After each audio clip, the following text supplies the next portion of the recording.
So we have an ongoing debate on this show about the value of old hymns being retuned for modern Christians. What are your thoughts on this debate? And do you have any examples of how this has been really successful or just gone horribly wrong? Yeah, I'm in favour of it. I think it's good. I've come across some really good new tunes to old hymns, which I think work really well. Some are very well known. Newer tunes to "How Sweet the Name of Jesus Sounds." Behold, behold the throne. No, what's that? Is it one? Before the Throne? Before the Throne of God. That's the one. Yeah, everyone knows that. So I think those work really well. I was preaching elsewhere this last Sunday, and they sang Top Ladies' hymn, "A Debtor to Mercy Alone," which is not. It's a fantastic hymn, but it's not the easiest hymn to understand. Is it? The words are not always words we use a lot, and the doctrine is quite. You have to think about it. But it was set to a new tune. I think it's a Bob Kauflin tune. I'm not sure. Which really helped. Yeah. It really helped to. I felt, so this actually makes it easier to understand. Yeah. So that was good.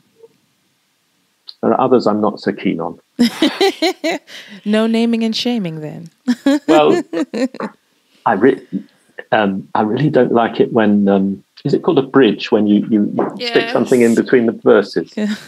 Why do that? I mean, particularly for this reason, it's not just a prejudice, I don't think, because hymns traditional hymns have been written. They have an argument, don't they? They have a thesis. They're arguing a point through the hymn, through the verses. They're connected. It's a connected argument all the way through. If you stick in a little chorus in the middle between the verses, you break up the thought, don't you? You lose the connection. So I don't like that. I'm glad it's not just me. Like, No, I take it on a case-by-case basis, but generally speaking, I'm like, why? You can't improve on greatness. No. So there's that one cornerstone. My hope is built on nothing less. Which, it's quite a nice new tune, but there's that thing in the middle which I don't know. I don't understand it. I'm so glad I'm not alone. Are you hearing this, Monet? I'm ganged up on 2 against 1, and I just have to accept my odds. You like that one, do you? You know what it is? It is the fact that I was saved in the 2000s, and in the 2000s, contemporary Christian music was very heavily used in a lot of churches where I'm from.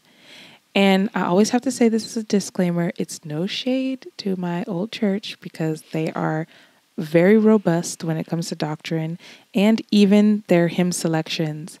But, this was one of those times when culturally we were just singing a lot of those contemporary Christian songs. And I liked the tunes. I didn't have an issue with a bridge or a chorus. I just thought this is a time of reflection. And obviously some of the old hymns have, refrains that you kind of, I think of it kind of like a Selah, but like with more words. Yeah. A lot of it, it's very, music's very subjective, isn't it? Yeah. People react very differently to different music. And I agree with you entirely. We shouldn't get too, I try not to get too exercised about it. And I'm certainly not against contemporary music or contemporary words. I think we need more. Why shouldn't we have hymns written today? They did in the 18th century. They did in the 19th century. We need hymns written today by good hymn writers, and there are some good hymn writers around, and I'm very thankful for that. Oh yeah. Yeah, but I just think sometimes, like anything, it doesn't always work. I think, but I'm with you. I hope you enjoyed that bonus clip from the most recent episode of the Hymnpartial podcast. Make sure you go over to hymnpartial.com to sign up for our free weekly newsletter. And if you're watching us on YouTube, go ahead and hit subscribe and ring the bell so that you don't miss another episode.